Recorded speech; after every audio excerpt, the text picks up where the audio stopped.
A continuación, daremos apertura al panel de expertos en educación, donde se abordarán temáticas vinculadas a la educación para la paz y felicidad del ser humano, el liderazgo integral transformacional, las tendencias educativas innovadoras y los indicadores de una educación para la vida. Para iniciar con el desarrollo de este panel, llamamos al doctor Meir Steinhardt, quien moderará este segundo panel.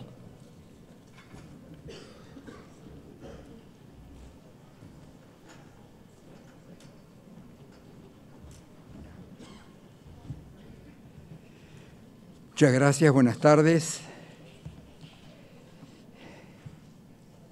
Profundamente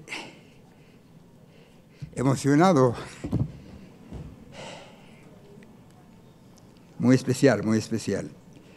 Entonces, a lo nuestro, el panel de expertos en educación, tenemos el honor de invitar al doctor Francisco Jiménez Bautista, Instituto de la Paz y los Conflictos, Universidad de Granada.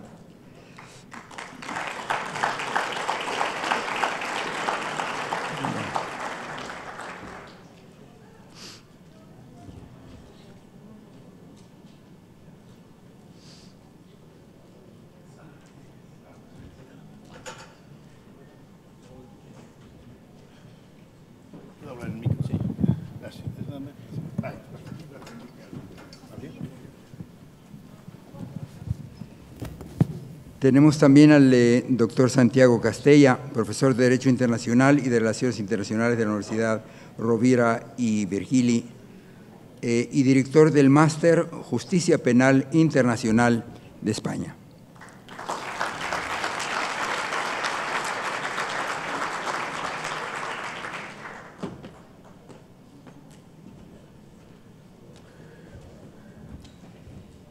Y seguimos con la doctora Margarita Arellano, vicepresidenta asociada y decana de estudiantes de la Universidad de Texas.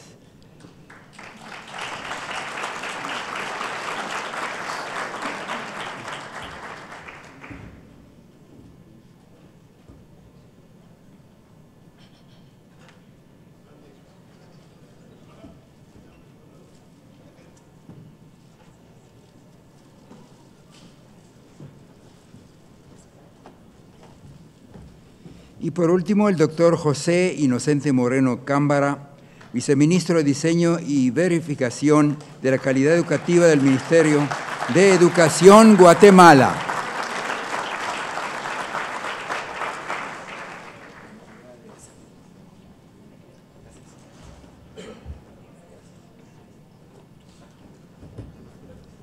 Bueno, daremos inicio entonces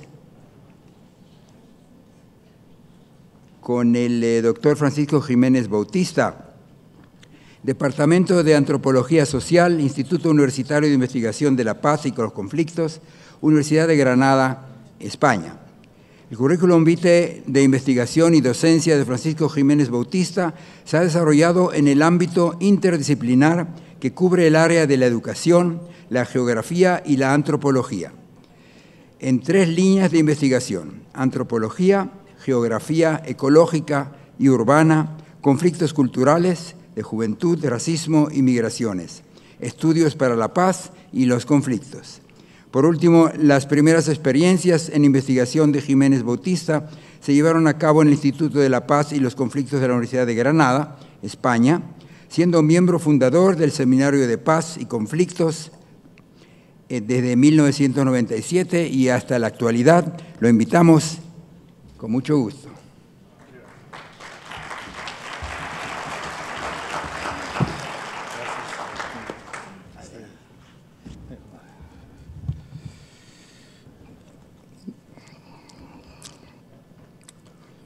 Muchas gracias, especialmente por la invitación a la Embajada Mundial de Actividades por la Paz, a la señora Gabriela Lara. Y sí, un placer por estar por primera vez en Guatemala. Yo llevo trabajando en América Latina más de 20 años, así conozco perfectamente cómo funcionan los latinos, cómo piensan y cómo actúan por mi formación de educador, geógrafo y antropólogo. Aunque trabajo especialmente en los países más conflictivos como en México, Colombia, Ecuador y Brasil. Si ustedes parece que se portan un poco mejor, pero realmente habrá que ir viendo cómo se van configurando. Desde el año 1988, un día tomando un café con Johan Galtung, pues realmente me impresionó bastante la forma de pensar y de actuar de ese viejito que todavía está dando conferencias con 84 años, tiene más de 1.650 publicaciones, por si alguno quiere ponerse a trabajar, sencillamente. Y realmente desde entonces pues, soy un activista en cierta medida de la paz. Soy quizás el primer profesor de España de estudios de la paz en antropología, para que vean lo importante que supone pues, romper las barreras con la academia y hacer que el perfil de estudios de la paz pues, se asiste dentro de la academia y que realmente uno pueda estar perfectamente. Seré el tercer catedrático de estudios de la paz de la Universidad de Granada y muchas veces quizás de España en cierta medida. Algunas apreciaciones que le quiero hacer con respecto al debate anterior antes de empezar con la conferencia. La importancia de los Erasmus. América Latina debería de inventarse un Erasmus, deberían de aprender ustedes a intercambiar alumnos de distintos países. Los Erasmus nos han hecho que todos los europeos aprendamos a conocernos. Fíjense la importancia que tiene de trasladarse de un lugar a otro. Tener un título que lo certifica una universidad europea homologado con distintas universidades permite poder trabajar en 27 países. Fíjense ustedes la importancia que tiene de poder trabajar en un espacio tan amplio. Eso deberían de hacerse en América Latina. Hay una segunda nota que es el rechazo al eurocentrismo. Europa tiene todas sus deficiencias, pero habrá que aceptar aquellas virtudes que tiene. Entonces, a ver si somos capaces de ir aprendiendo de aquellos espacios que realmente nos puedan ayudar a trabajar. La ciencia no es ni más ni menos que la utilización de un método científico, por lo tanto no tiene tampoco tanta complejidad de asumir y de aceptar. Se hace ciencia o se hace literatura. Esto es lo que tenemos que ir entendiendo o funcionando. Tercera idea, aparece la NECA. La NECA recibe una crítica muy grande por muchos intelectuales, sencillamente porque lo que primero que hace es que a los profesores también vamos a ser evaluados. A los profesores no les gusta que les evalúen. Es bueno que nos evalúen y que nos evalúen cada X tiempo y que tengamos que poner reportes. Es imprescindible. No se puede aceptar en la universidad de cualquier parte del mundo alguien que no publica. Señores, esto se acabó. Sencillamente. Esto del compadreo, del amiguismo y este tipo de cosas, habrá que empezar a romperlo. El último ejemplo, y se está empezando también en América Latina. En Colombia, hace unos años, 5.500 grupos de investigación. Primera corte, se suprimieron 2.500. Gente que está en un grupo de investigación que no publica, los rectores se levantan, empiezan a querer agredir incluso a la propia ministra, la valentía. En Ecuador, Rafael Correa cerró 17 universidades. Por no dar la calidad científica. Hay que pensar que hay que empezar a cerrar universidades para aquellos lugares donde realmente pues, no dan la calidad ni el nivel científico que hay que tener sencillamente. Es decir, tenemos que tener unas normas que podamos justificar. Podemos compararnos entre nosotros, pero nos comparamos con criterios científicos. Entonces, este es el esfuerzo que habrá que ir transmitiendo poco a poco una cierta, si se quiere, realidad.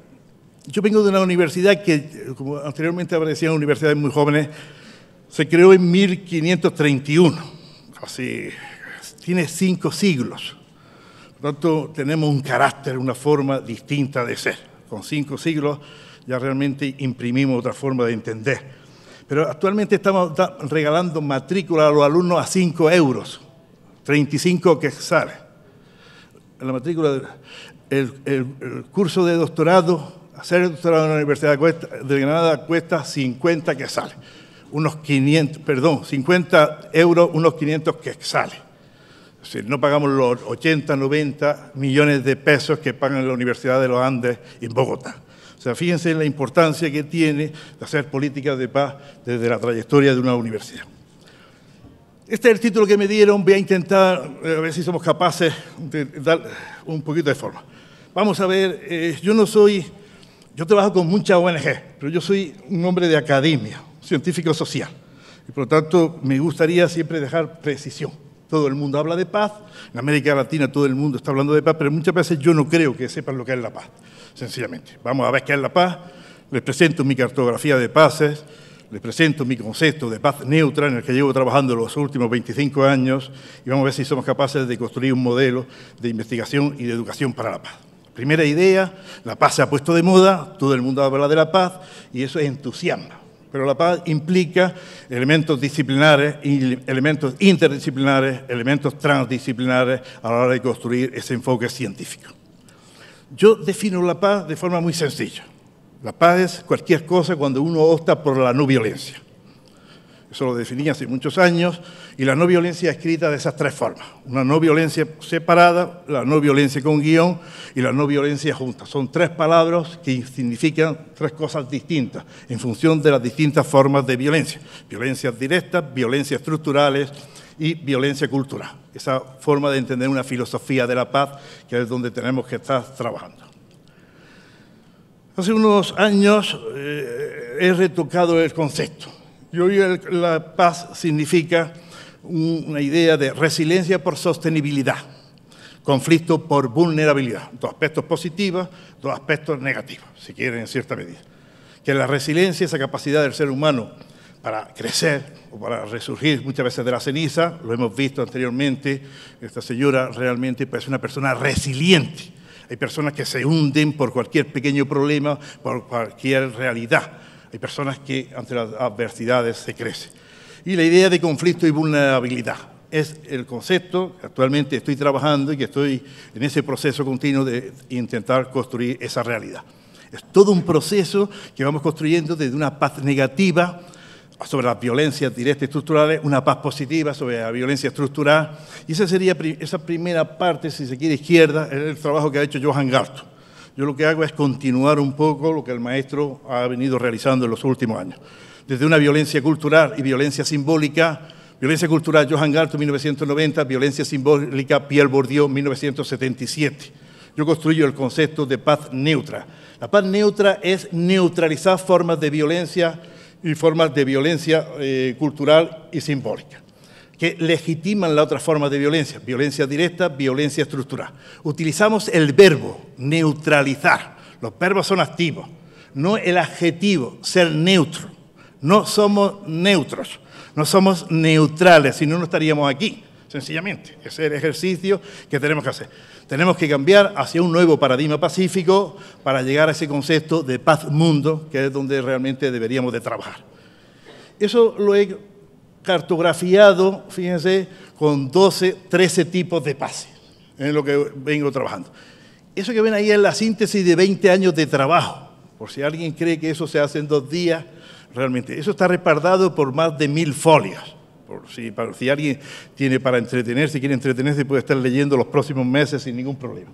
Violencia, la paz negativa son las 4 formas de violencia: violencia directa, violencia estructural, violencia cultural, violencia simbólica. Y acabo de construir el concepto de violencia híbrida. Ya está en la prensa, está para salir recientemente, como una especie de interconexiones de las 3 violencias. La suma de las 3 violencias produce una nueva violencia con entidad propia, que construiríamos en esa idea de paz híbrida.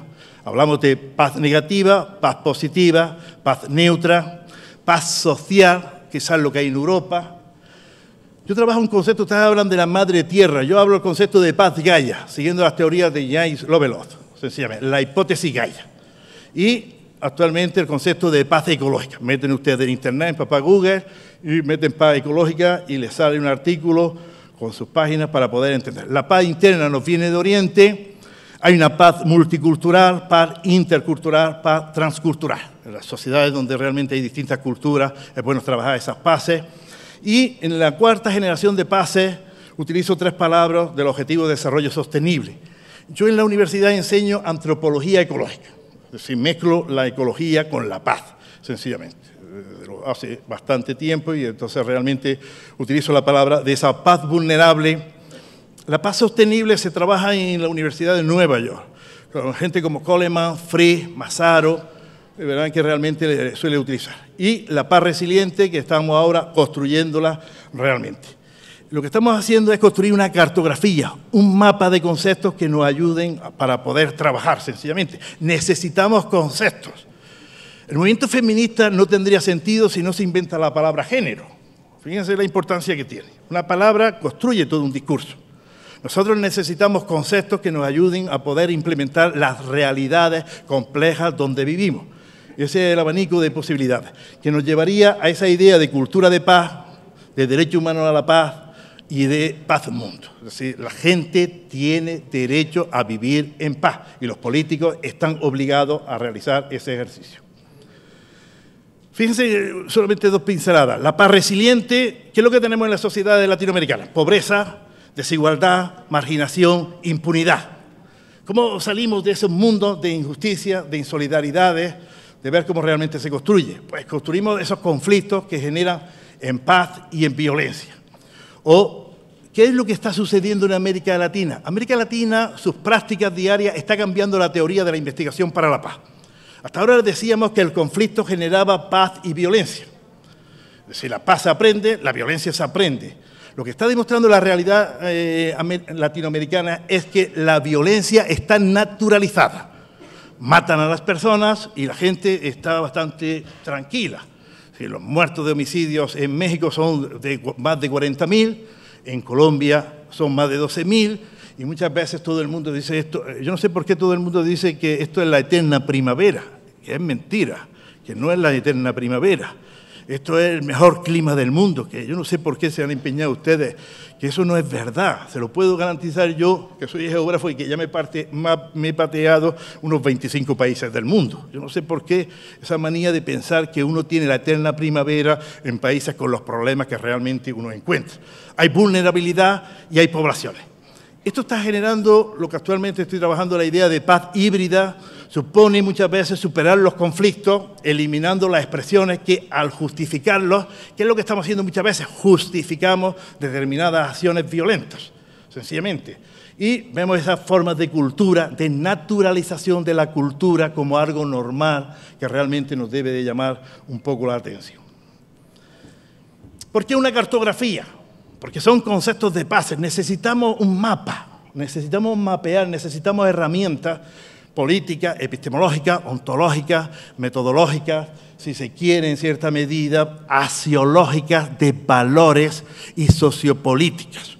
Necesitamos una cartografía de paces como un proceso colectivo, participativo. Necesitamos estos mapeos que nos ayuden muchas veces a entablar, a meter sentimientos, emociones, experiencias y sobre todo con conocimientos identitarios que siempre son bastante importantes. ¿Qué es la paz neutra?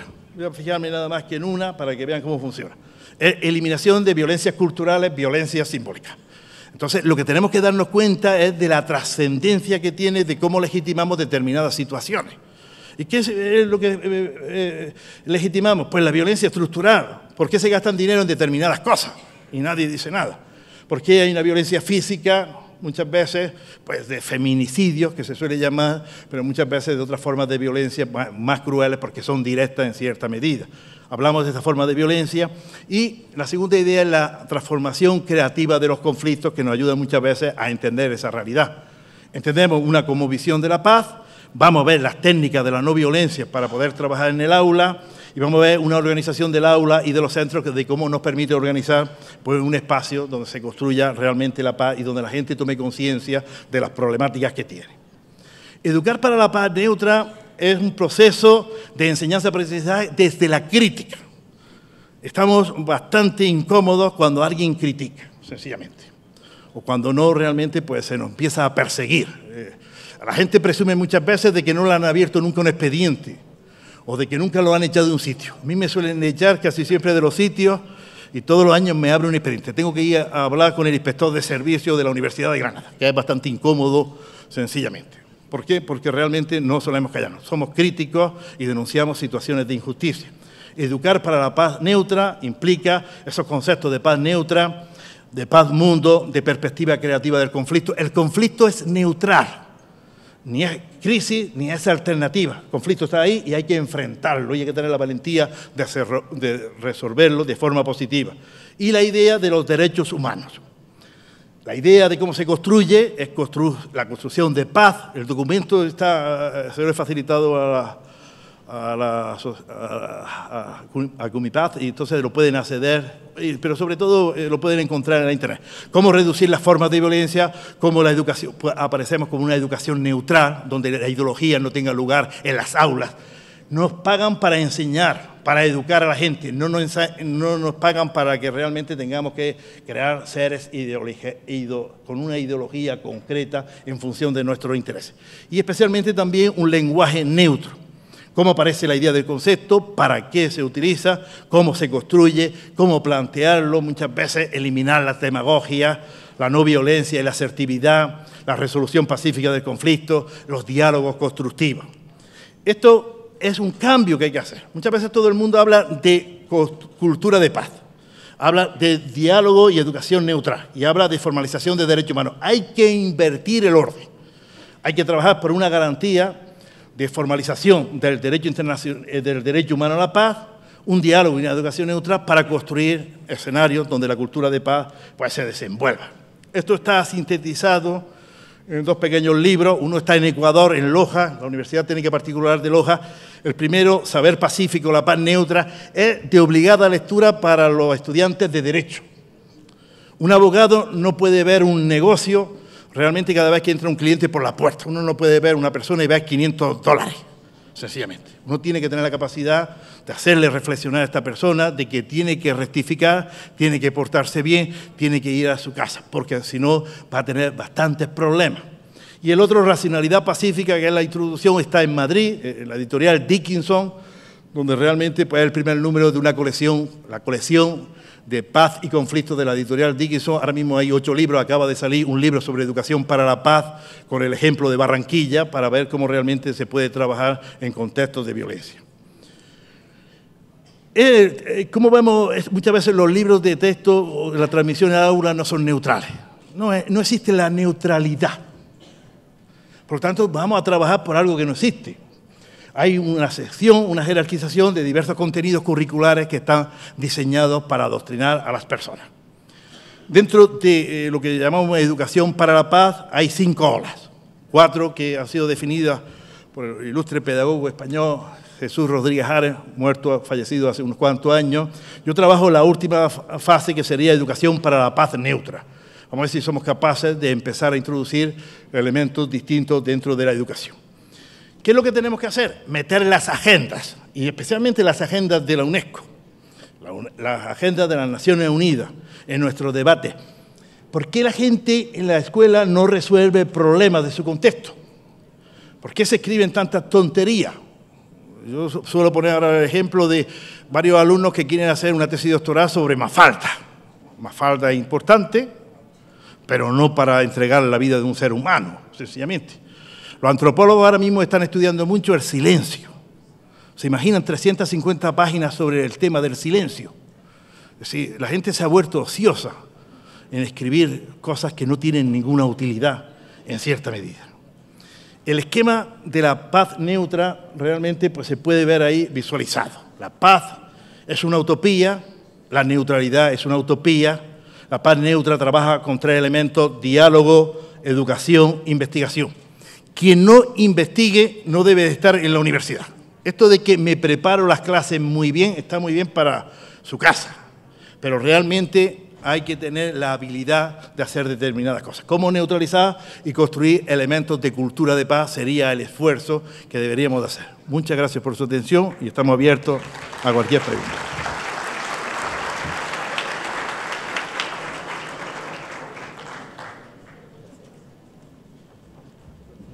Muy bien, llegamos pues al doctor Santiago Castella. Él nos hablará sobre el rol de los actores sociales incidentes en el proceso educativo para la implementación de una educación para la paz y la formación de líderes transformacionales. Y un poco sobre el doctor Santiago Castella. Es profesor titular de Derecho Internacional Público y Relaciones Internacionales de la Universidad Rovira y Virgili, miembro de la Asociación Española de Profesores de Derecho Internacional y Relaciones Internacionales desde 1995. También es miembro de la Junta de la Facultad de Ciencias Jurídicas de la Universidad Rovira y Virgili, miembro fundador del Centro de Derecho de Tarragona, director de la Cátedra Universidad Empresa Tarragona Smart. Perteneció al equipo promotor del Foro Permanente Euromediterráneo de Universidades y director del posgrado especialista universitario en cooperación internacional de la Fundación 11 de la Universidad Rovira y Virgili desde el año 2009 hasta el presente. Castella es doctor en Derecho, egresado de la Universidad de Barcelona y licenciado en Ciencias Políticas de la Universidad Nacional de Educación a Distancia, UNED. Realizó un magíster en Paz, Seguridad y Defensa en el Instituto Universitario General Gutiérrez Mellado y la UNED. Recibámoslo, pues.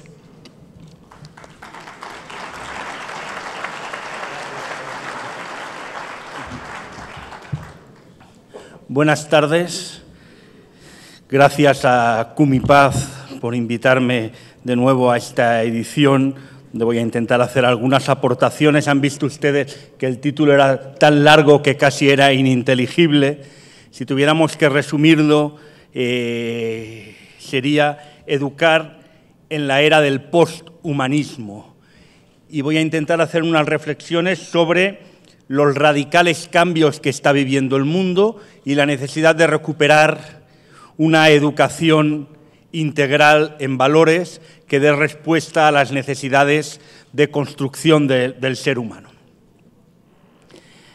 Hace 170 años, Karl Marx y Friedrich Engels publicaban en Londres el Manifiesto Comunista, que iniciaban con estas certeras y premonitarias palabras: un fantasma recorre Europa. En su caso se referían al espectro, al fantasma del comunismo. Me parece oportuno comenzar preguntándonos, ¿cuál es el fantasma que recorre hoy el mundo? Si me lo permiten, incluso de manera más concreta, ¿cuál es el fantasma que recorre hoy la globalización, el espacio global? Creo que muchos de ustedes estarían de acuerdo conmigo en dar como respuesta, en afirmar con contundencia que este fantasma es el miedo, la incertidumbre, o en su expresión política, los nuevos populismos, o en la expresión religiosa, los integrismos. El miedo como motor para retrotraernos a un orden tradicional recreado, reinventado, refabulado, en el que unos pocos mantienen su modelo de dominación y explotación sobre muchos, aprovechándose de un relato conspirativo, pero sobre todo aprovechándose de la progresiva degradación ética y de la deshumanización de las sociedades, de la disolución de la dignidad de la persona humana y de infligir terror a perder las falsas seguridades que nos da el modelo consumista.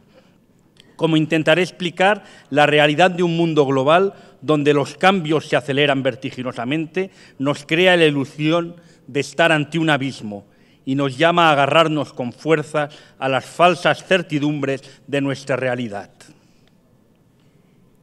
En pocos años, el polo de tensión entre conservadurismo y progresismo, si quieren entre tradición e innovación, o dicho de forma más clásica, entre derecha e izquierda, se ha difuminado.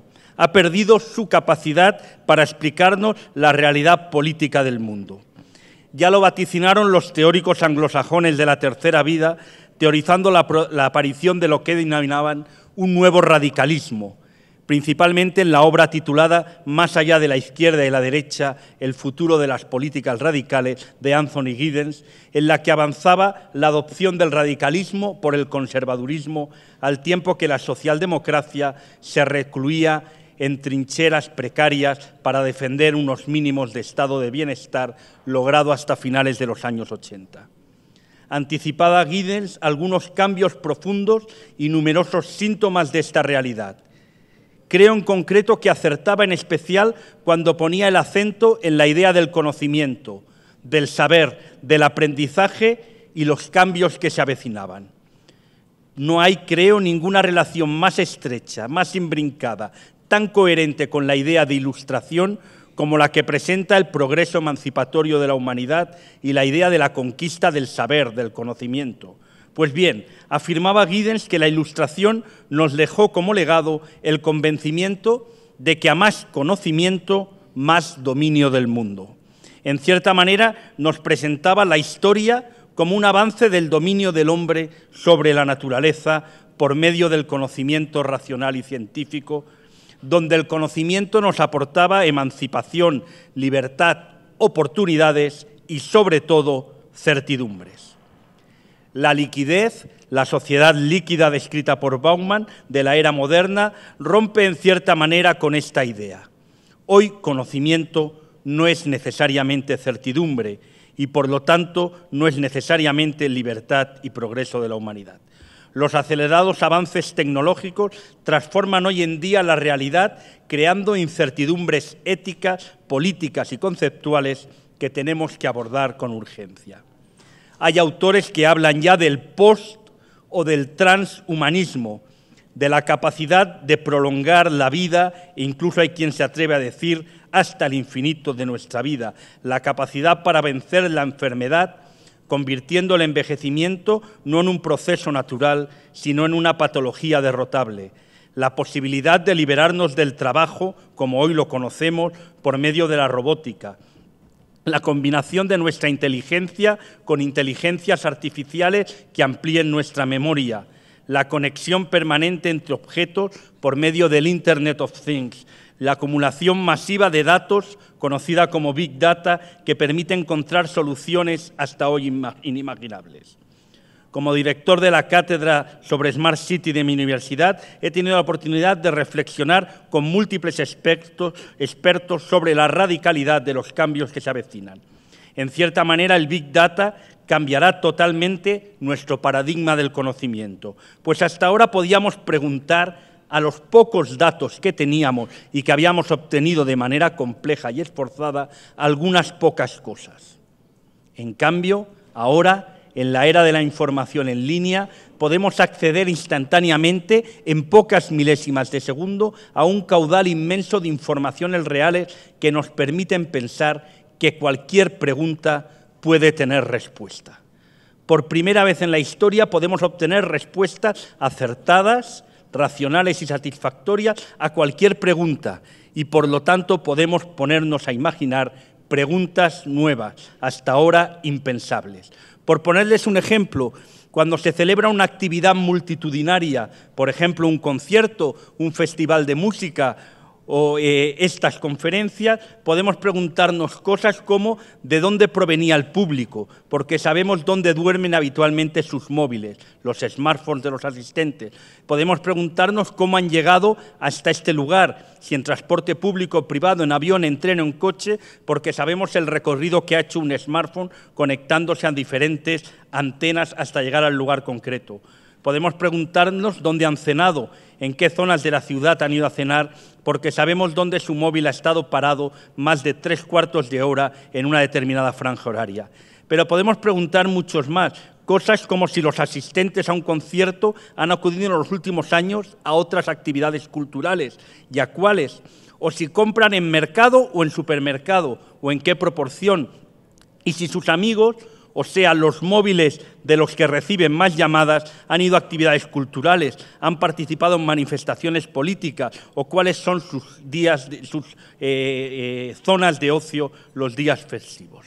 Y estos son un pequeño, créanme si les digo pequeñísimo, ejemplo de las múltiples posibilidades que da el Big Data, acrecentando exponencialmente, aritméticamente, las posibilidades del Internet of Things, y son solo una pequeña muestra de los cambios que se avecinan en todos los terrenos, en las políticas públicas, pero también en la construcción de la ética privada.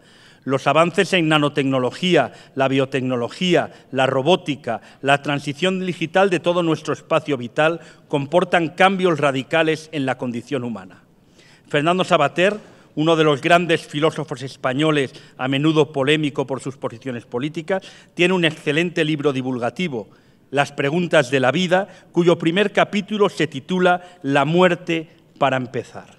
Pues bien, estamos en una época en que incluso la condición de mortalidad se empieza a cuestionar. Una época en que la esperanza de vida se amplía hasta cotas inimaginables y, por lo tanto, donde es necesario repensar de nuevo, quizás como nunca desde hace muchos y muchos siglos, la condición humana. Giddens, cuando habla de que el conocimiento ha dejado de ofrecernos certidumbre, acuña el concepto del riesgo fabricado y pone como ejemplo el cambio climático, donde más conocimiento ha ampliado nuestra percepción del riesgo, pero no necesariamente nuestra capacidad de control del medio y de respuesta. Pues bien, es esto de lo que quiero hoy hablar, de este fantasma que recorre el mundo y que podíamos consensuar en definirlo como el populismo comunitarista, en contraposición con el otro eje de la balanza, que sería el liberalismo cosmopolita. Hoy, un fantasma recorre el mundo con inusitada fuerza, con caras renovadas, con mensajes que podían parecer contradictorios y destinados segmentadamente a públicos diferentes, pero que tiene como nexo común la recuperación de un orden reconstruido posnacional, que se reivindica en especial de las identidades étnicas y nacionales para trazar diferencias insalvables, privilegios y exclusiones entre aquellos que libremente han decidido convivir en un mismo espacio público. Insisto que las caras y las formas son diversas, en ocasiones como nacionalismos independentistas que buscan la ruptura con el Estado, en otras como proyectos políticos y sociales de exclusión de los inmigrantes, en otras como propuestas evangelizadoras religiosas de reconciliación con seguridades trascendentes, en otras como alternativas de empoderamiento colectivo de claro signo antiliberal, en ocasiones con formas épicas de postabundancia o de reconciliación con la naturaleza.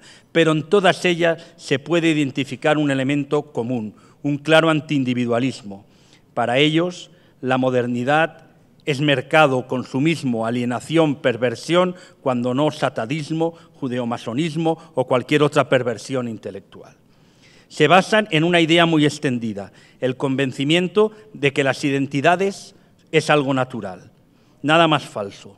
Las identidades, nuestras identidades, aquello que nos crea la ilusión de ser idénticos o que nos identifica con los más próximos, como ha demostrado las ciencias sociales, son un constructo social, son un proceso consciente y buscado que nos permite ser más solidarios con los que tenemos más próximos, para protegernos del desconocido, del otro, del que no es de los nuestros, y para permitir una lógica transmisión de los intangibles éticos y de los imaginarios colectivos. Construimos identidades para protegernos, para cerrarnos, si quieren, para escondernos, para amurallarnos, pero en absoluto podemos pensar que estas identidades nos vienen dadas por naturaleza. El fin del siglo XX ha supuesto una brutal ruptura del orden tradicional existente. Esta sociedad líquida que explica Bauman supone principalmente la necesidad de autoconstruirnos por encima de estas identidades que se preconizan como naturales e inmutables, para entrar en un espacio de identidades múltiples, diversas, en ocasiones incluso contradictorias, cambiantes, mutables y adaptables a un mundo y a unas relaciones sociales dinámicas y globales. Si lo pensamos, nuestros abuelos nacían con un paquete identitario bastante cerrado.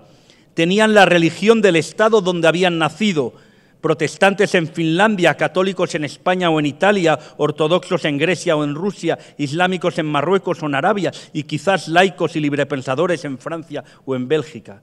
Tenían una identidad nacional única que no cuestionaban, marcada por su pasaporte. Tenían una identidad sexual marcada exclusivamente por su genitalidad. Eran hombres o mujeres. Trabajaban de lo que habían trabajado sus padres, o en el mejor de los casos, de lo que habían estudiado. Y estaban encerrados en una clase social de la que tomaban conciencia y defendían o transgredían. Pues bien, hoy en día ya nadie hereda el trabajo de sus padres. Pocos trabajos duran más de una década y nadie o casi nadie trabaja de lo que estudia. Incluso es difícil decir en muchos casos, es difícil explicar en muchos casos cuál es nuestra profesión. La identidad profesional o laboral ya nos define muy poco. Las clases sociales se han difuminado, Existe una gran movilidad ascendente y descendente, pero principalmente una pérdida de conciencia de clase y de su pertenencia a esta. Las identidades sexuales se han multiplicado casi hasta el infinito. Ya nadie se explica por el estricto marco de su genitalidad, sino por las experiencias eróticas y en ocasiones afectivas que articula a lo largo de su vida. Ya no tienen la importancia consustancial que tenían entonces las identidades nacionales. Hoy estas están basadas más en una lógica federal que en una patria a la que defender. De hecho, los sentimientos nacionales en pocas ocasiones trascienden más allá de los campeonatos internacionales de fútbol. Las identidades religiosas también se han difuminado en una búsqueda de un collage de religiones donde no seguir los mandatos éticos de tu religión no provoca ninguna contradicción. Existen católicos que declaran no creer en Dios o no creer en la vida eterna, pero sobre todo católicos no practicantes o católicos practicantes que no siguen los postulados de su iglesia. Y podríamos seguir. Hoy las identidades son libres, escogidas, cambiantes y contradictorias, y eso es bueno, es muy bueno. El ser humano se libera de la esclavitud que le impone la pertenencia al grupo y con una capacidad inusitada, cosmopolita, abierta para viajar, cambiar de residencia, instalarse a vivir al mismo tiempo en muchos sitios, construirse quien quiere ser. La superación de las identidades cerradas, de los paquetes identitarios que se imponían socialmente de manera restrictiva para mantener formas de dominación, hoy se ven superados por una humanidad que se ve compelida a la libertad, compelida a la autoconstrucción personal, llamada insistentemente a construirse, permanentemente a decidir cuáles son las identidades que expliquen ese yo nuevo y distinto cada día. Sin embargo, abocados a construirnos como seres humanos, llamados a decidir quiénes queremos ser, obligados a escogernos y a buscar cuál de nuestras versiones posibles es la que queremos desarrollar, aparece el miedo, el terror al vacío, la angustia del abismo, y fácilmente corremos a refugiarnos en artificiales identidades que consideramos seguras. Resurge un falso y reinventado orden posttradicional que busca mantener las formas de dominación y explotación tradicionales, manteniendo al ser humano en una permanente minoría de edad. Por ejemplo, hijos de inmigrantes provenientes del norte de África, terceras y cuartas generaciones, que no habían tenido ningún contacto con su religión, articulan la construcción de identidades retomando un imaginario falso islam, que les aporta un argumentario contra las sociedades occidentales en las que se han visto escasamente acogidos y las que arrastran una carga de humillación heredada de sus padres. Y sin saber ni tan siquiera leer el Corán, sin entender más allá del discurso de los vídeos de Al-Qaeda o de Estado Islámico, deciden el camino del terrorismo porque los libera del fracaso escolar, de las dificultades económicas, de las incertidumbres afectivas, de tener que luchar por construirse a sí mismos en un mundo demasiado complejo y deshumanizado. Existen además otros elementos que interactúan para hacer del miedo el motor de un proceso que debería estar marcado por la libertad. Durante más de 30 siglos, como mínimo, los seres humanos nos hemos peleado por conquistar territorios. El territorio era poder, eran riquezas, era el trabajo de sus gentes y, por lo tanto, era fácil la ecuación a mayor territorio, mayor riqueza. Hoy la realidad ha cambiado radicalmente. Poco explica ya la posesión territorial. Ha nacido un nuevo espacio sin territorio, llamémosle como queramos, la red, la nube, Internet, el ciberespacio, un espacio sin territorio físico, un espacio ilimitado donde no es necesario pelear para estar y donde podemos estar de tantas formas y maneras como queramos. Hay algunos filósofos que hablan ya del sionismo digital, de la construcción de patrias en red, de comunidades virtuales a las que se debe mayor lealtad que las comunidades nacionales propias, que a las patrias. El ciberespacio, con sus llamadas naciones Facebook o comunidades en red, permite una relación de poder donde este no es un bien escaso y, por lo tanto, cada grupo puede construir sus propias relaciones de poder. El gran peligro es que pueden, y de hecho ya están apareciendo, grupos que se autoexcluyen, cerrados, que dejan de participar en el debate ético y político global para dar a sus miembros autorreferencias exclusivas, integristas y totalizadoras, donde es imposible interactuar con otros. La razón deja de ser un lenguaje universal y nos aparece una globalización fragmentada que por primera vez en la historia rompe con las pretensiones universalistas.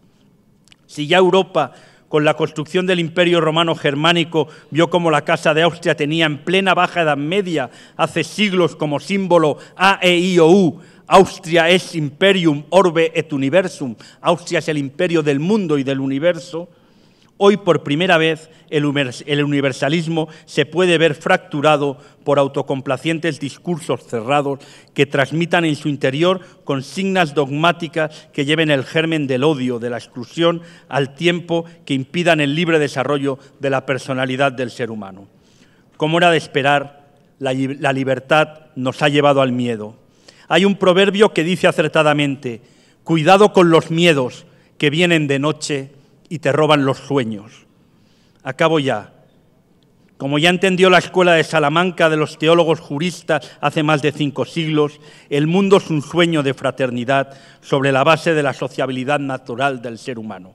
Pues bien, este mundo soñado, capaz de encarnar los valores ilustrados, este mundo eticidad pura, la mejor aportación a la construcción de un mundo universal, este mundo madre de la democracia, de la ciencia, de la razón, de los derechos humanos, está hoy en peligro.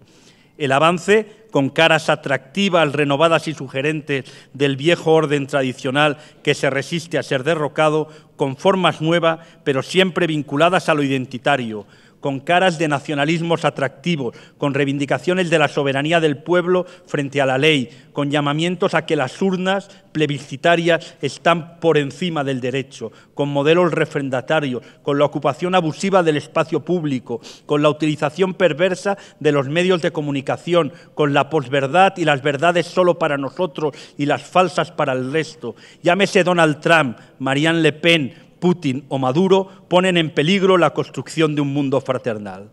Las recetas para combatirlo son tremendamente complejas. Seguramente no existe una receta única, más allá de lo que hicieron muchos de nuestros precursores ilustrados: la pedagogía. La educación es la única respuesta posible. Hay que repensar la educación para formar personas libres, valientes ante el cambio, líderes de la construcción de sus identidades, comprometidos desde el corazón con una paz basada en el respeto a la dignidad de cada uno de sus congéneres y una relación armónica con el planeta. Líderes transformacionales que sepan que la revolución se da en nuestro interior y que desde allí se da en la construcción de un mundo mejor, más libre, igual en oportunidades y fraternalmente unido con todos los habitantes de la Tierra.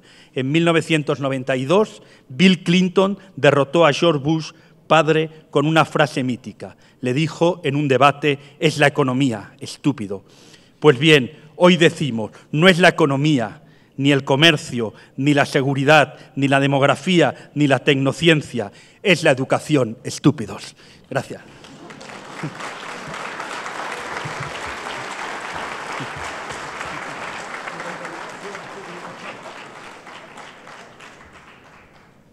Muy bien, es la educación, estúpido.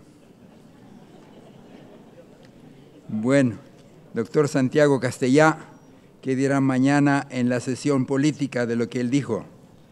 Veremos.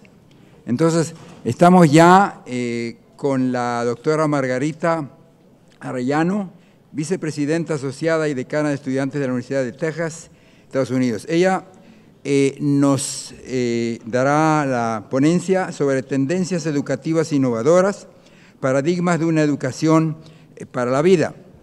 Y para entender la importancia de esta doctora, vamos a hablar así. Es vicepresidenta asociada de Asuntos Estudiantiles y decana de estudiantes en la Universidad Estatal de Texas. Además de supervisar la oficina del decano de estudiantes, también supervisa el Departamento de Recreación del campus, el Centro de Estudiantes LBJ y el Departamento de Vivienda y Vida Residencial. Estas son 4 áreas con un fuerte componente de desarrollo programático estudiantil que son muy importantes en la experiencia co-curricular de los estudiantes.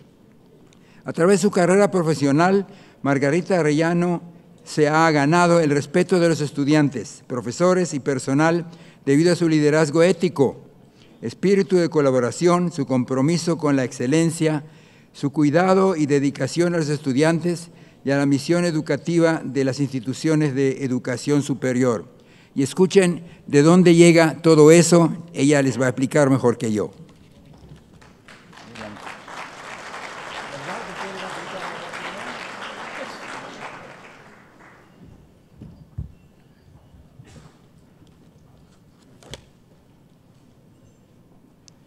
Muy buenas tardes. Estaba escribiendo la hora, el tiempo que voy a comenzar, porque voy a tratar de conservar mis 20 minutos.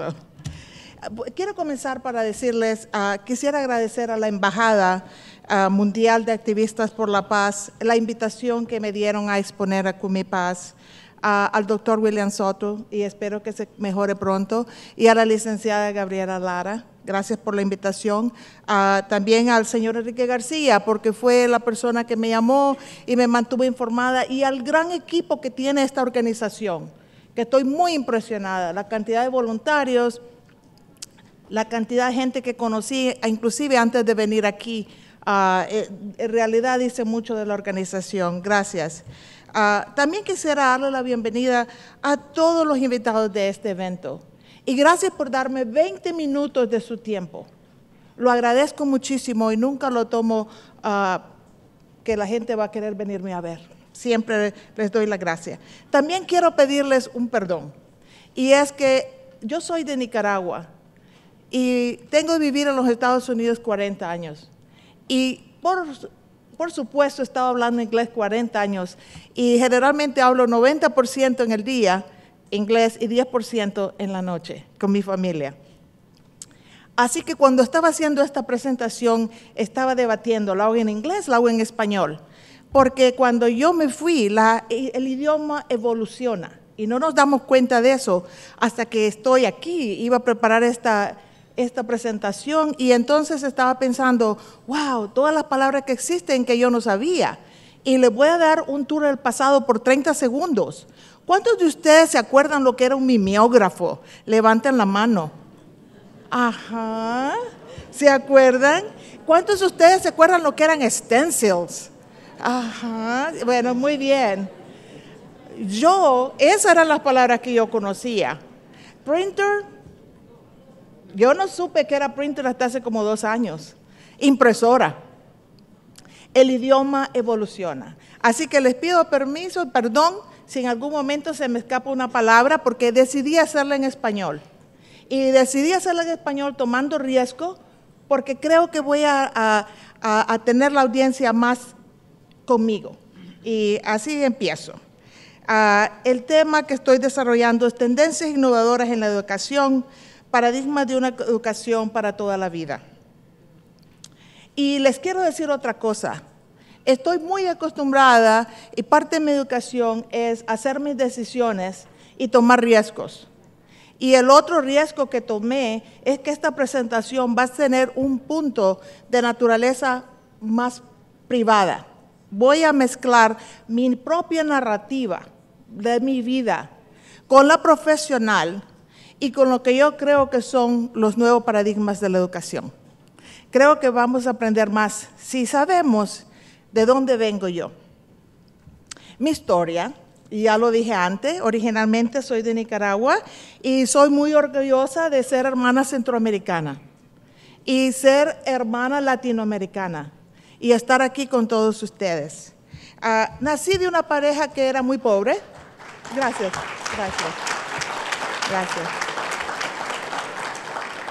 Nací de una pareja que era muy pobre, pero que querían mucho a sus hijos y no tenían mucha educación. Mi madre tenía solamente una educación de 6º grado y mi padre una educación de 8º grado. Pero ellos siempre tenían una meta y la meta era de educarnos a nosotros los hijos. de educarnos, y pasaron muchas cosas muy interesantes en la vida de nosotros, y una de ellas fue que mi padre, a pesar que tenía poca educación, se convirtió en un jugador de fútbol un poquito famoso en Nicaragua. Imagínense, de fútbol. Y entonces, precisamente por eso, mi padre le dieron una beca. No era una beca a una universidad, era una beca para ir a sacar como unas licenciaturas o algo así, pequeñas, unos estudios cortos, en la Universidad de Río Piedras, en Puerto Rico. Y es así como mi padre, al viajar, se le abrió el mundo. El mundo se abre por las experiencias que tenemos. Y hay experiencias que son de mucho impacto. Y el viajar y conocer otras culturas es algo muy importante. Y mi padre, por supuesto, cuando estuvo en Puerto Rico, que es un país que yo quiero mucho, y es más, llevé a mi madre, porque mi padre le prometió que siempre que la iba a llevar y no pudo, entonces yo la llevé a ella después que mi padre murió. Y él en Puerto Rico tuvo la suerte también de poder viajar a los Estados Unidos desde Puerto Rico, porque había unos Juegos Panamericanos o algo así, y él pudo experimentar también un poquito de los Estados Unidos, y vio mucho la discriminación, y vio muchas cosas, y vio cosas que también aprendió. Cuando él regresó de los Estados Unidos a Puerto Rico y después a Nicaragua, él llegó con una misión de educar y empezar por la educación con sus propios hijos. Y éramos muy pocos, muy pequeños, y él trabajó muy duro, tuvo 3 trabajos para poder pagar nuestros estudios. Yo fui a un colegio católico que yo escogí, era de mujeres, y era lo mejor que existía para mujeres, educación de mujeres en Nicaragua. Era la Academia de Santa Teresa, St. Teresa's Academy. Si ustedes no conocen, la St. Teresa es la única, bueno, la primera doctora de la iglesia. Y era una mujer que el concepto de la escuela era que tú educas un hombre y tú educas un hombre, y tú educas una mujer y tú educas una generación. Por supuesto, esta escuela era un poco feminista. Y yo estuve muy bien con eso. Como les decía, mi padre trabajó muy duro. Uno de sus tantos trabajos que tenía 3 trabajos.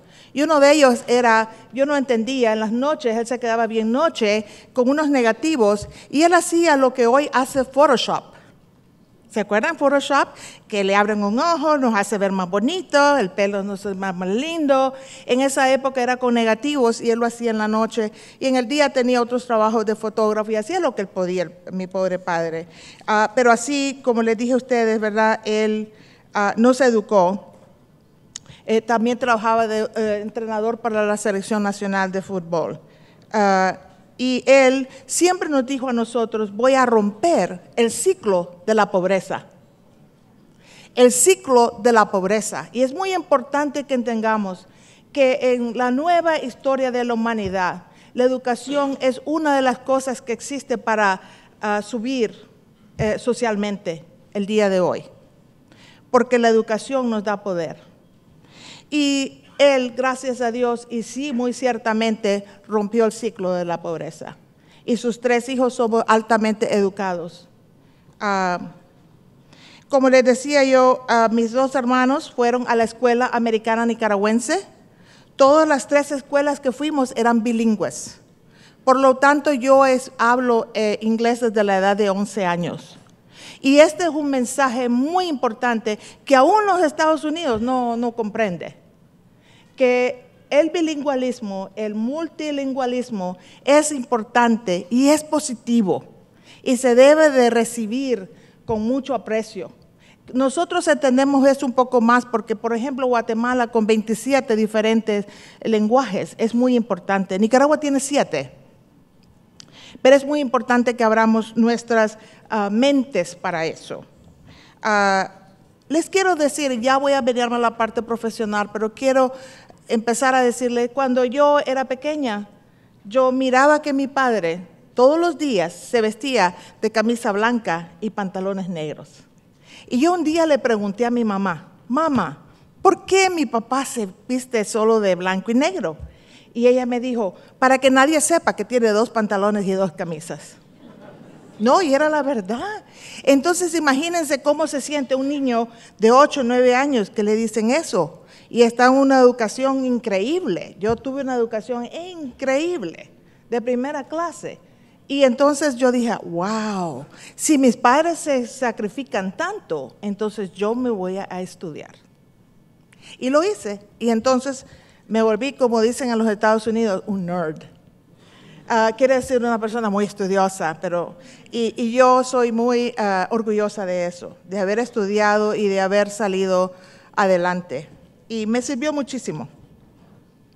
Así que cuando yo me gradué de la universidad, que me gradué bien joven, la universidad, por supuesto, la primera universidad que atendí fue la Universidad Autónoma de Nicaragua. Es UNAM, Nicaragua, no como UNAM, México. Y fue una experiencia muy linda. Yo nunca había tenido educación pública, pero sí me gustó la educación, los profesores fueron muy dedicados y tuve una experiencia buena, aunque sí miré que muchos de mis compañeros no seguían adelante, por muchos motivos, mayoritariamente financieros. Después que me gradué de la universidad, yo me casé, tuve un niño, mi esposo está conmigo en esta conferencia, y la universidad, como fue una de las mejores alumnas que me gradué, acuérdense yo, ¿verdad? Era un nerd, pero con orgullo, me ofrecieron una beca para que yo fuera donde yo quisiera. Sin embargo, en el tiempo que yo estoy sacando, y me dieron un trabajo en la universidad por medio tiempo, y yo ya entonces también era profesora de secundaria.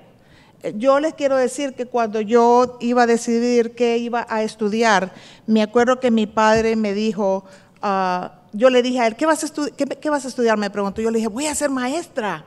Y me acuerdo que mi papá por nadita le da un ataque al corazón. Porque él siempre tenía, como todos los padres que son de primera generación, sus hijos, él siempre quería que yo fuera doctora, como muchos de nuestros padres, yo estoy segura aquí, doctora, ingeniera, política, abogada, todo lo demás. Y entonces yo le dije a mi padre, no, yo quiero ser maestra. Y él me dijo, pero hija, no vas a sacar dinero, no vas a ganar. Y yo le dije, pero papá, usted me dijo que yo debía estudiar lo que yo quisiera. Y me dijo, tienes razón. Porque él me dijo, si tú estudias lo que tú quieres, vas a ser la mejor en eso. Y yo le dije, papá, tú me dijiste eso. Y me dijo, sí, tienes razón. Y ya me dejó en paz. Y seguí estudiando. Después de eso, cuando yo ya estaba sacando para venir a los Estados Unidos, que era donde yo quería venir con mi beca, la guerra en Nicaragua comenzó. Esa es la otra parte de mi vida, una guerra civil horrorosa que no se ha visto de igual manera en otros países de Latinoamérica. No se ha visto. Era una guerra abierta como la de Irak, donde hay pleito de calle a calle, donde hay morteros, donde no se sabe dónde caen, como miramos en las películas lo que es una guerra, a nivel nacional. 50,000 personas murieron en un país pequeño. Nicaragua tenía 4 millones, casi 4 millones. 50,000 personas murieron, una de esas personas era mi abuelita y un primo. Un rocket cayó en la casa de ellos y los mató. La guerra fue muy difícil. Y entonces pasó algo también durante la guerra. Mi esposo iba a haber un paro nacional. ¿Se acuerdan ustedes mucho de eso? No sé si aquí alguna vez han experimentado eso, que los partidos opuestos deciden hacer un paro completo para la economía, y entonces mi esposo había decidido ir al banco a sacar dinero, porque cuando hay paro nacional todo se pone muy caro, está el mercado negro. Y un tomate le puede costar a uno $2, y una carne ni siquiera come uno ya eso. Es bien difícil, y mi esposo, ¿verdad?, que teníamos 2 vehículos, ya los 2 éramos profesionales, estábamos muy bien, decidió no llevar el carro porque si lo agarraban en las calles, lo pueden usar de barricada y quemarlo. Entonces él decidió montarse en un taxi. Y por desgracia, los taxis, muchas veces las guerrillas lo ocupaban para hacer operativos militares. Quiere decir que iban a bancos y asaltaban bancos y todo. Entonces la Guardia Nacional era un dictador, yo no sé si ustedes se acuerdan de la historia, Somoza, Y entonces mi esposo creían que era guerrillero y lo metieron a la cárcel por una semana. No sabíamos dónde estaba, yo creí que había desaparecido, pero cuando ya nos dimos cuenta, un viernes donde él estaba, entonces fuimos, yo estaba muy contenta ya, dije, ok, ya no desapareció. Ustedes saben el problema que tenemos algunos países de Latinoamérica donde uno sencillamente desaparece, ¿verdad? Y nunca más volvemos. Pero gracias a Dios nos dimos cuenta el viernes en la noche. El sábado en la mañana me levanto muy contenta y habían atacado el fuerte donde mi esposo estaba, y en ese momento había más de 200 personas heridas y muertas, y muchos miles de heridos. Era un fuerte militar bien grande. Así que otra vez comienzo. Finalmente el domingo mi esposo llegó, y fue cuando llegó en un taxi, y llegó con una costilla quebrada y la cara inflamada porque lo habían ¿cómo se le dice? Atormentado, ¿verdad? Sí, entonces él llegó a la casa, y esa misma noche él y yo nos sentamos a platicar, y yo le dije, ¿sabes qué? Si nos quedamos nos morimos, nos van a matar. A mí ya me habían escapado a matar en la universidad, yo daba clases en la universidad, y yo le dije, nos van a matar. Así que decidimos irnos inmediatamente. Quiero hablarles ahora, voy a ir más rápido porque el tiempo va pasando, la educación que yo recibí en los Estados Unidos y profesionalmente la experiencia que yo he tenido. He trabajado con estudiantes de riesgo. Quiere decir que son estudiantes que son primera generación, estudiantes que son veteranos, primera generación que sus padres no han ido a la universidad y no saben qué hacer.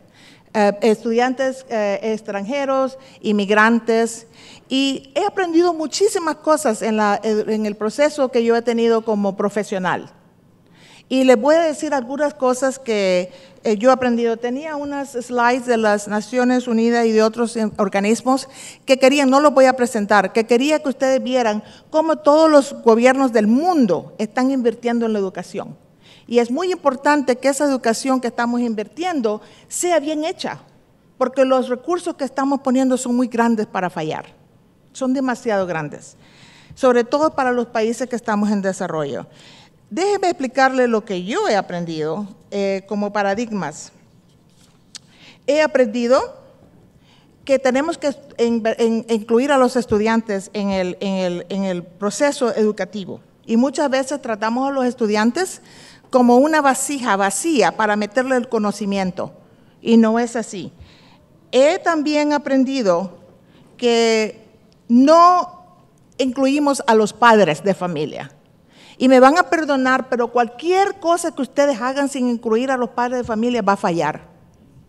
Porque los padres no saben cómo orientar a los hijos, y hay que educarlos, pero de una manera buena, incorporarlos, que entiendan. Y les voy a dar un ejemplo una vez de un estudiante que yo estaba trabajando en la universidad anterior, una universidad muy competitiva. Y un niño llegó, un estudiante de la universidad, y me dijo, profesora, llorando, mi papá cree que yo tengo que trabajar, yo no tengo suficientes horas para trabajar y estudiar. Y yo llamé al papá y le dije, mire señor, es su hijo, tiene que concentrarse en estudiar. No solo en trabajar 40 horas, tal vez 10 horas. Entonces es muy importante, ese padre no había escuchado eso. Nosotros tenemos que educarlo, y el padre me agradeció. El niño estaba en ingeniería, ¿y saben qué? Se graduó y es ingeniero. Pero el padre, sin querer, sin saberlo, era el peor enemigo de esa educación de ese niño.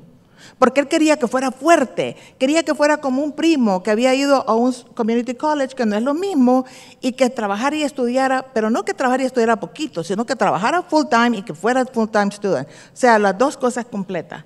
Y no se puede muchas veces, dependiendo de la universidad que los niños vayan. También tenemos que incorporar a los maestros, teachers. No he oído nada en la conferencia de cómo podemos incluir a los maestros. Perdónenme, pero muchos maestros ya no quieren ser maestros.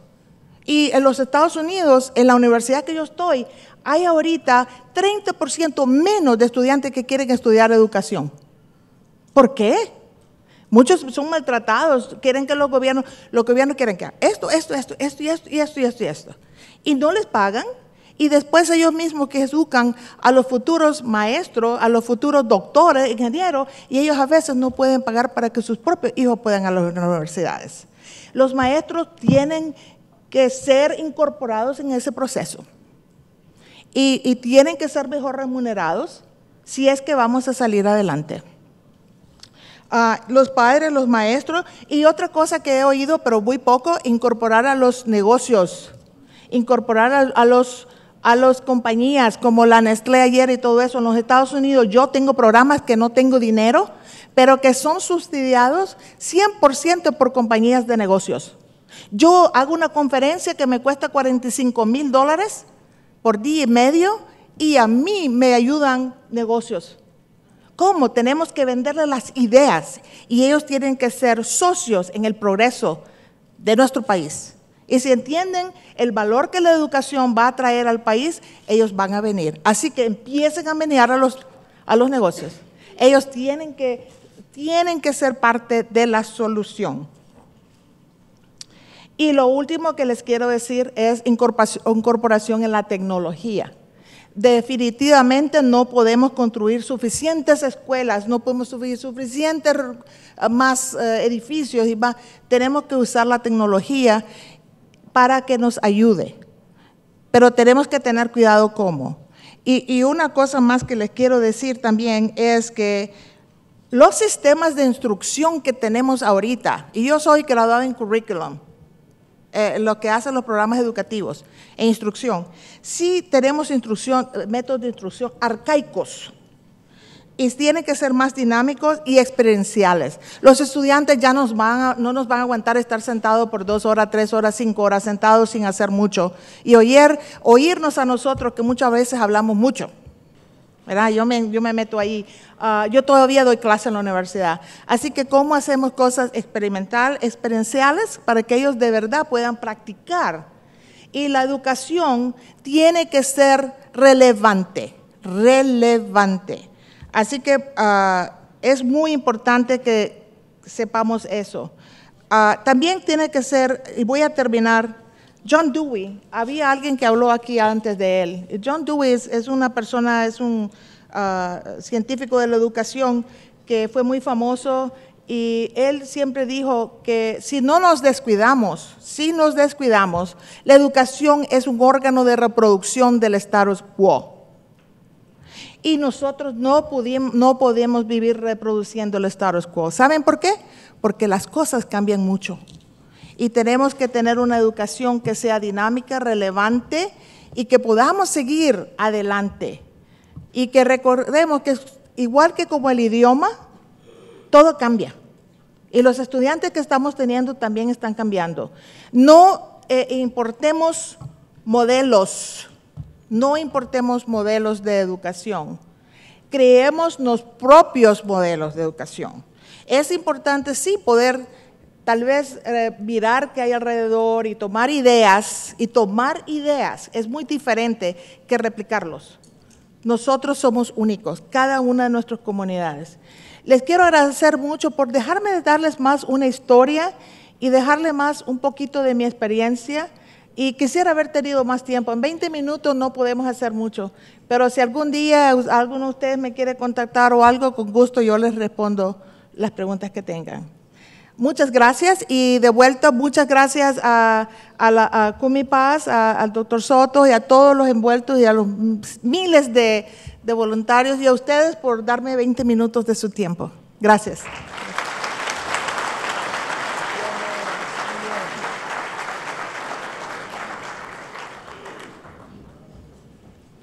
Ok, estamos llegando ya al broche de oro nuestro con José Inocente Moreno Cámbara, doctor, viceministro de Diseño y Verificación de la Calidad Educativa del Ministerio de Educación en Guatemala.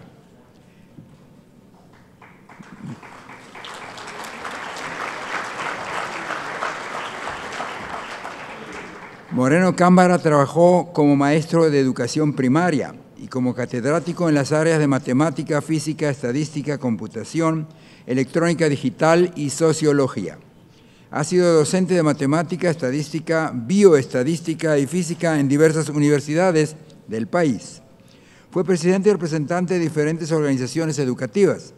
Ha sido asesor de tesis expositor, disertante y moderador en diversos foros. Fundó el programa Jóvenes Talentos, patrocinado por la Universidad de Galileo, Banco 1 y el Ministerio de Educación. También fue el fundador del Instituto de Investigación de Ciencias de la Tierra y Astronomía de la Universidad de Galileo. Entre los títulos académicos obtenidos están maestro de educación primaria urbana, profesor de enseñanza media en matemática y física, técnico en electrónica digital, técnico universitario en optometría, licenciado en educación de la matemática y física, licenciado en optometría, máster en astronomía y doctor en astronomía. También realizó estudios de licenciatura en ciencias jurídicas y sociales y maestría en astronomía y astrofísica. Sin más, aquí lo tenemos.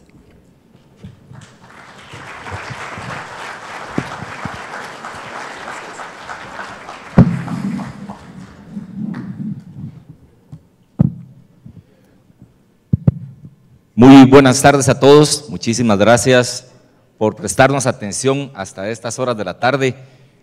Una sugerencia a Cumipaz: no se hace eso, no se deja una extraordinaria expositora como Adriana antes de un grupo de académicos, por favor, no se hace.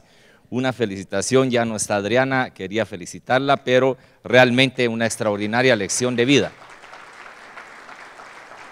Creo que siempre nos preguntan ¿para qué enseñamos y por qué aprendemos? Pues exactamente aprendemos porque no todos tenemos las mismas capacidades para desenvolvernos en el mundo, y los que aprendemos tenemos la obligación de hacer que ellos tengan un mundo mejor. Esa es la tarea de todos aquellos que nos dedicamos a aprender, porque es una tarea, y todos aquellos que nos dedicamos a enseñar.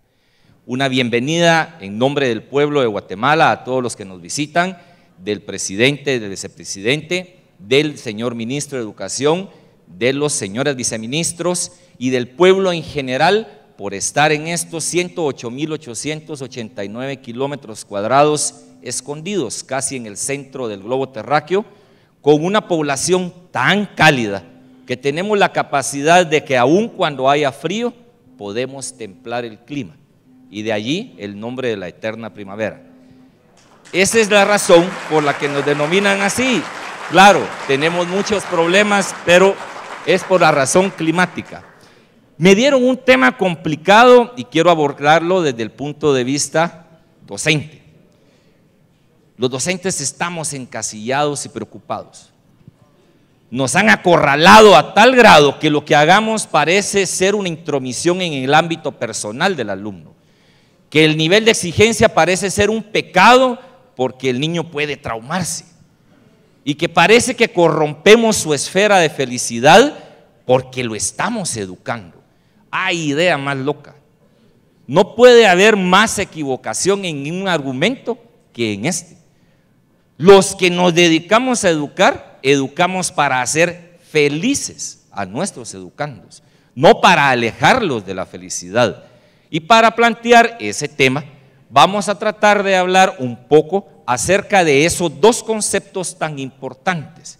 Pero aquellos maestros que están acá, por favor, no se alejen de la carrera docente, porque ya escuchamos que no solo en Guatemala cada vez hay menos maestros.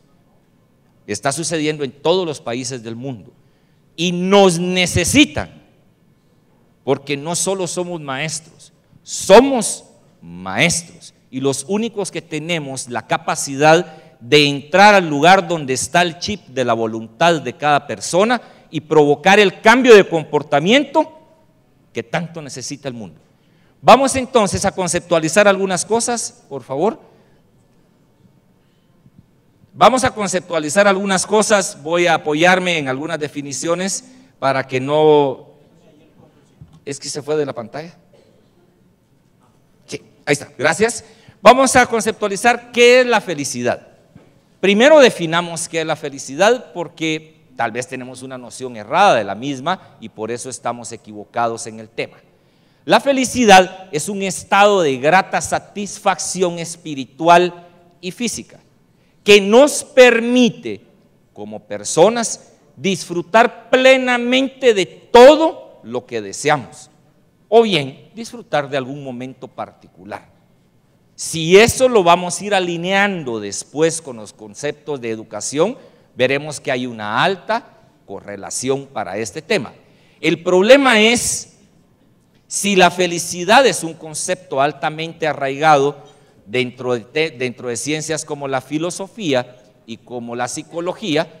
Hagamos un recorrido histórico de algunas grandes frases que han sonado mucho en el tema de la felicidad. Por ejemplo, Buda nos decía: no hay camino a la felicidad es el camino. Sócrates nos decía: el secreto de la felicidad no está en la búsqueda de tener más, sino en el desarrollo de la capacidad para disfrutar de menos. Aristóteles era un poco más concreto y nos decía: la felicidad depende de nosotros mismos. Y Lao Tzu siempre nos dijo: si estás deprimido, vives en el pasado; si estás ansioso, vives en el futuro; si estás en paz y feliz, vives plenamente el presente. Y para terminar, Ortega y Gasset nos dice: la felicidad es la dedicación a las ocupaciones para las cuales tenemos singulares vocaciones. Si pueden ver, todos estos filósofos alinearon perfectamente el concepto de felicidad a los objetivos que después van a ser los primordiales de la educación. Entonces, si ahora tenemos el concepto de felicidad, ¿por qué se ha vuelto tan incidente últimamente? Resulta que allá en el 2011, Bután hace la sugerencia a Naciones Unidas que haga algo respecto del tema de la felicidad, y Naciones Unidas lo lanza con la idea de ser un objetivo primordial para el humano. Y aquí complicó un poco las cosas, ¿verdad? Cuando dice que es un objetivo, tiene que ser medible. Y entonces empieza la tarea titánica de medir cómo somos o qué tan felices somos. Por ejemplo, el propio Bután lo hace en 5 expresiones distintas. Número 1, poseer familia y amigos, es decir, la capacidad de podernos relacionar con nuestra familia y con la sociedad. Número 2, poseer buena salud y los medios para conservarlos. Número 3, contar con los recursos para vivir dignamente. 4, poseer libertad. Y 5, tener confianza en la transparencia y en el buen funcionamiento de sus instituciones, cualesquiera que éstas sean. De esa medición nacen algunos índices que empiezan a volver estadística la felicidad. Nace el índice de la felicidad nacional bruta, el FNB, y nace el índice de la felicidad interna bruta, el FIB. ¿Cómo medir esto? Pues tradicionalmente se hace a través de un cuestionario que tiene 180 preguntas y que abarca áreas como una cultura, la educación, una comunidad que sea, digamos, dinámica, que yo tenga contacto con la sociedad y otros tantos aspectos más que ya perfilan cuán feliz puedo ser yo. Cuando analizamos esos índices y hacemos una medición, oigan qué coincidencias. Encontramos una pirámide, que es la de Maslow, que está alineada a las necesidades humanas. Y si ustedes ven la pirámide de Maslow, apareció en un idioma medio raro, pero la pirámide de Maslow va desde satisfacer necesidades fisiológicas hasta las necesidades de la autorrealización. Toda una escala que parece que es lo que la educación persigue. Esto nos debiera ya de dar la primera noción que nosotros educamos a la gente para ser feliz. Que hay necesidad de exigirle, hay necesidad de exigirle. Ojo, ojo, a todos los amigos de América Latina, ojo, nos han estado insistiendo desde el lejano oriente que todos los inteligentes viven en las Américas. Todo lo creamos nosotros. El teléfono móvil, el automóvil en serie, la computadora personal, el micrófono de cristal, el semáforo, la televisión a colores, el bombillo incandescente, el LED, todo. Pero usted compra un automóvil pensando en una marca asiática y compra una televisión pensando en una marca asiática. Y ellos nos dicen, si ustedes inventaron todo, ¿por qué nos compran a nosotros? Porque adolecemos de un talón de Aquiles enorme, la disciplina. Y ellos nos han estado diciendo que tarde o temprano la disciplina vence a la inteligencia. Y hoy somos un continente exageradamente inteligente, pero poco disciplinado. Y eso nos ha traído muchísimos problemas dentro del contexto educativo. Y probablemente de ahí viene que puedan catalogarnos como no muy felices. ¿Quiénes son los países que han salido mejor punteados en el índice de educación? No sé si les va a parecer conocido, pero yo creo que sí. Finlandia, parecería. Dinamarca, creo que tiene alguna alineación con los resultados en las pruebas educativas. Noruega, Islandia y Suiza. ¿Coincidencia o no? Usted puede creer lo que quiera, mi obligación es transmitirle los datos que la estadística nos está diciendo existen. Entonces ahora estamos en la capacidad de pasar al tema educativo. No vamos a caer en la parte filosófica de definir qué es educación, porque los educadores tenemos la mala costumbre de diluirnos mucho en el tema de qué es educación cuando realmente debiéramos de educar más. Pero a veces nos encerramos en la trampa de que esto es y que entonces esto es. No le pongamos mucha atención a esto, vamos a ver qué tenemos como indicadores de educación. Si yo agarro los problemas que tiene Guatemala, los problemas que tiene Nicaragua, los problemas que tiene Israel en el sistema educativo, voy a caer a que cada uno de nosotros debiéramos de tener indicadores y conceptualizaciones muy particulares, y eso es necesario. Pero vamos a recurrir a lo que nos dice la UNESCO como un ente rector de la parte educativa. UNESCO tiene dentro de sus concepciones de educación que los alumnos deben aprender a hacer algunas cosas para que tengan la capacidad de adaptabilidad, que es la mejor de las características de cualquier profesional. Tenía un maestro, rector de una universidad, que me decía: usted puede ser experto en matemática, pero si yo con 24 horas de anticipación le digo que tiene que darme una clase sobre la Ilíada, la tiene que poder dar. Si no, quítese el título de maestro. Y vaya si no nos hacía sufrir. 24 horas antes a veces nos llamaba para darnos un tema que no tenía nada que ver con la clase que había que cubrir, pero había que dar porque él nos iba a llegar a escuchar. Esa capacidad de adaptabilidad se puede lograr si seguimos estos 5 tipos de aprender. Hay que aprender a conocer, ¿verdad? De cualesquiera de las maneras que ustedes quieran, hay que aprender a conocer. En esta época, no aprender a conocer casi resulta ser un pecado.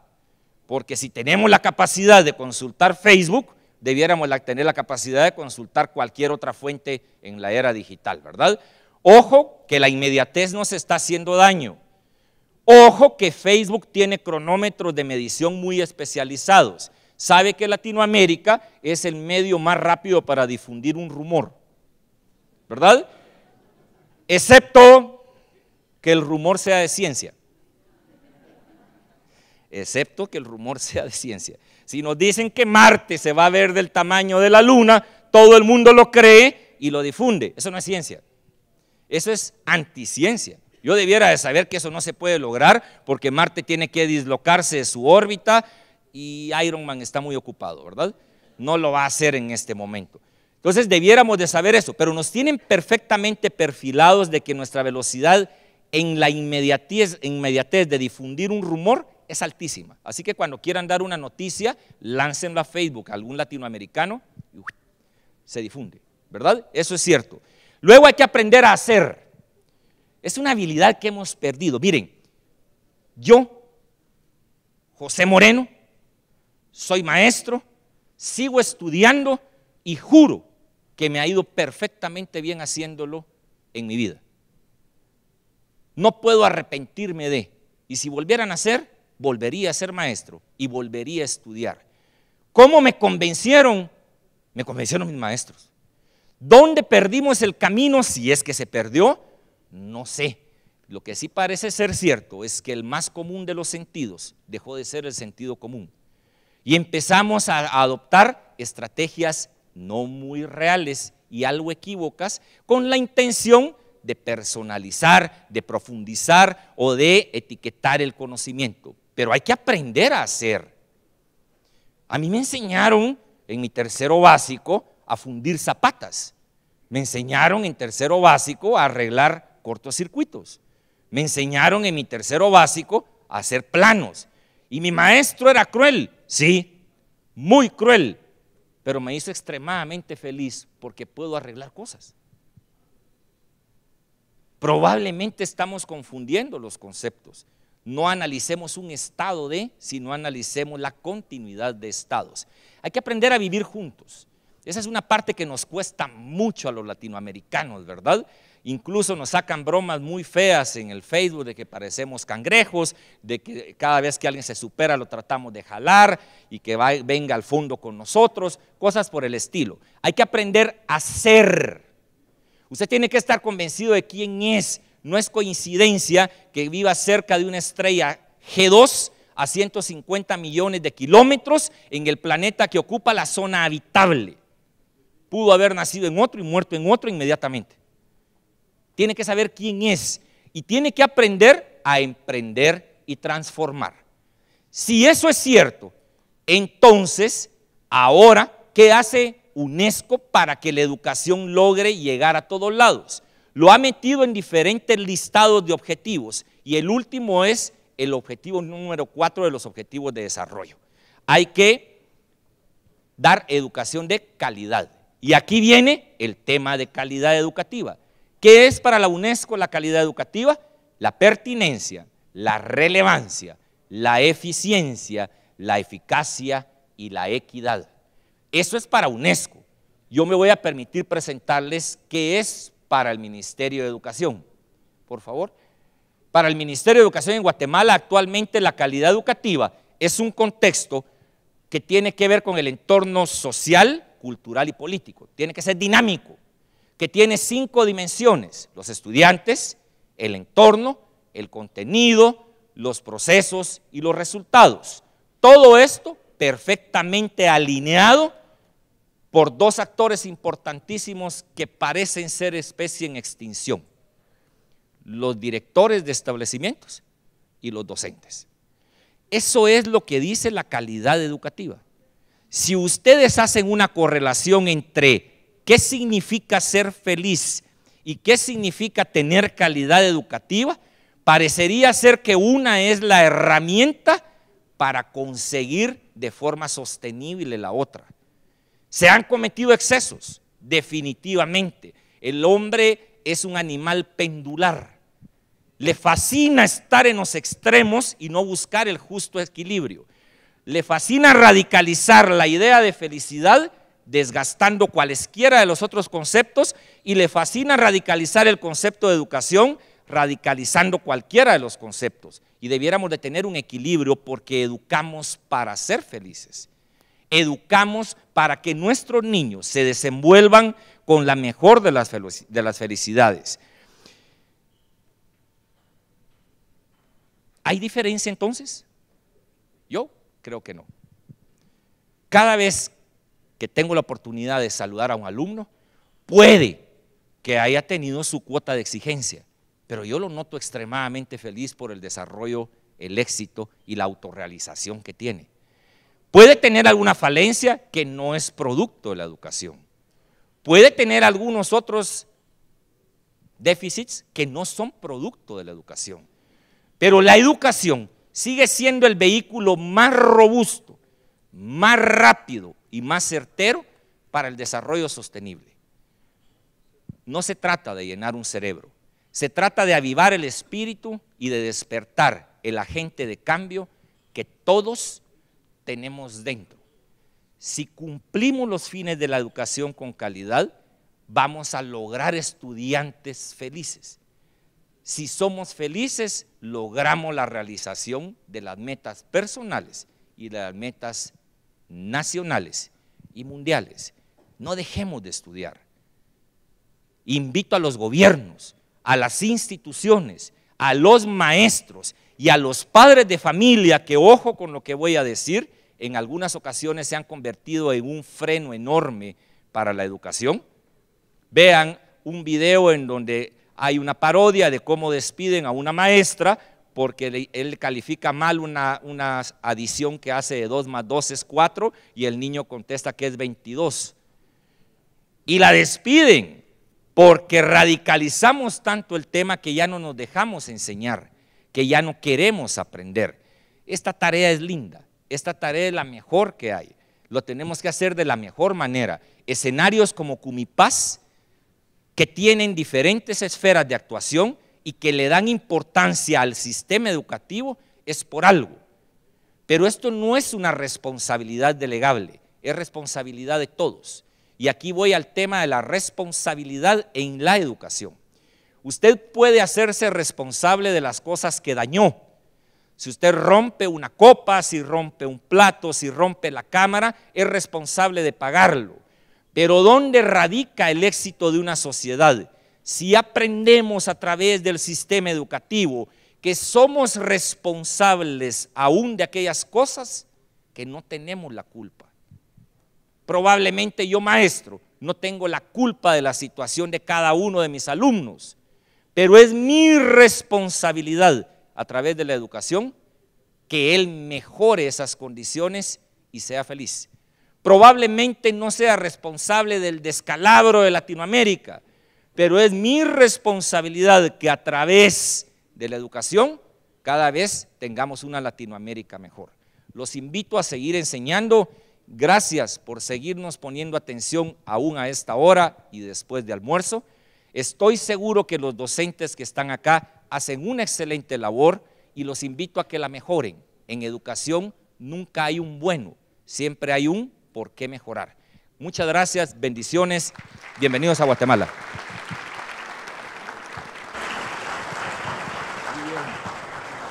Gracias. No dejan de emocionarme la gente aquí, ¿qué voy a hacer? La verdad que sí. Resumiendo un poco lo que acabamos de oír en estas 4 ponencias importantísimas,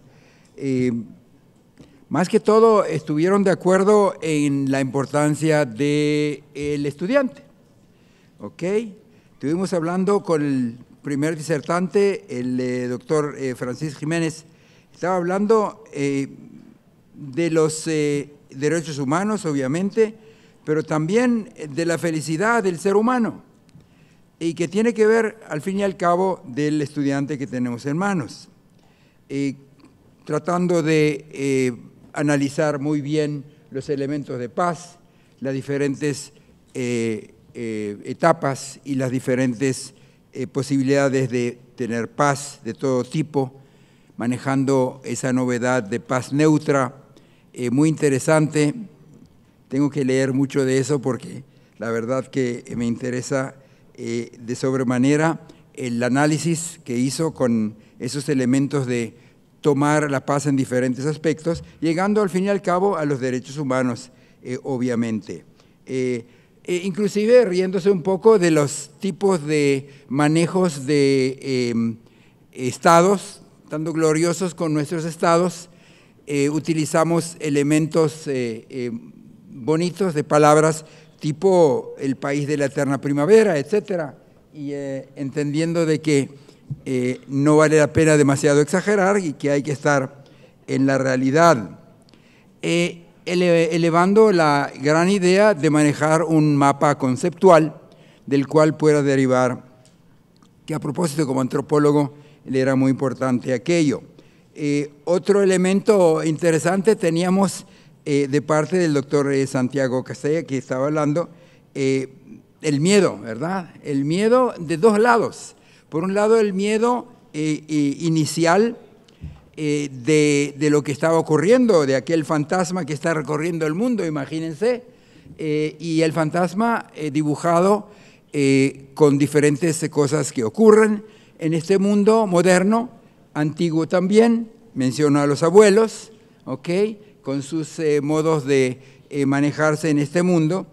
No concebían otra cosa que hacer lo que sus padres habían dicho, no concebían otra cosa de que hay que trabajar en lo que se estudia, etcétera, etcétera, mientras que hoy en día ya las cosas surgen diferentes. Y de ahí surge también el miedo de que seamos demasiado modernistas y que lleguemos a conclusiones erróneas. Pero así todo nos pide, especialmente hablando de España también, donde hay mucha migración musulmana, que tratemos de educar a los estudiantes y al público de tal manera como para que comprendan que las escrituras sagradas no deben ser utilizadas hacia elementos terroristas, sino que al contrario, de allá surgen y tienen que surgir de allá los valores.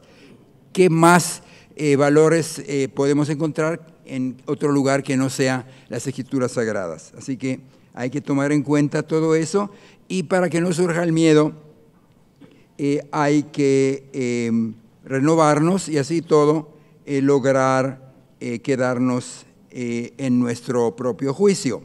Y allá tenemos de repente la doctora con su trayectoria tan interesante de Nicaragua, donde por ahora está trabajando difícil el señor Danielito Ortega, que esperamos esperando qué pasa. Yo tendría que llegar allá a trabajar con la Universidad Martín Lutero y me escriben que por ahora, por favor, no. Así que estoy buscando alguna universidad para trabajar. Si alguien tiene alguna idea, que me la traiga. En todo caso, lo interesante, otra vez volviendo al estudiante, si hay alguien aquí en esta tarima que está hablando más que todo de cómo tratar al estudiante y de cómo vale la pena fortalecerlo, la tenemos a la doctora, ¿verdad? Y eso es lo principal, porque oigan, de esos estudiantes va a surgir la paz o no, porque ellos van a ser los futuros líderes que de alguna manera van a llegar a la presidencia, al Congreso, a diferentes poderes ejecutivos de los países. Entonces, nosotros está en nuestras manos manejar todo eso. La palabra manejar es horrible, pero así todo, tratar de trabajar con ellos de tal manera que pueda surgir de ellos algo bonito. Y ya nos dice el elemento que acabamos de oír de el doctor único en este lugar elevado que aquí estamos parados, que maneja, o mejor dicho, que trabaja en el Ministerio de Educación, que es el encargado de todo lo que estamos haciendo en Guatemala. Y no se olviden que tengo 3 nietos guatemaltecos, así que me importa mucho estar en buenas relaciones con él. Así que, entonces, estamos hablando de que terminó rogándonos que sigamos enseñando y sigamos siendo docentes, ¿verdad? Que es lo mejor que podemos hacer y vale la pena. La adaptabilidad de la cual está hablando, con diferentes elementos de juicio tipo Maslow, tenía que ver con la felicidad, obviamente, otra vez. El elemento de no hay versus entre calidad y felicidad, sino que uno emana de la otra, ¿verdad? Entonces tenemos, ya ven, buen alumno entonces soy. Entonces estamos hablando de que para llegar a ser felices hay que manejar también calidades, y siendo de esta manera buenos estudiantes y buenos profesores, vamos a poder lograr con los estudiantes todo lo que acá bregamos para que sea. Quiero terminar otra vez agradeciendo al doctor William Soto.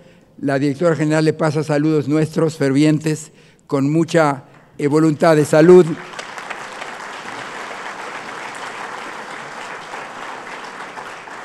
Y agradeciendo nuevamente al panel y a la paciencia que ustedes nos tuvieron, nos despedimos. Muchas gracias.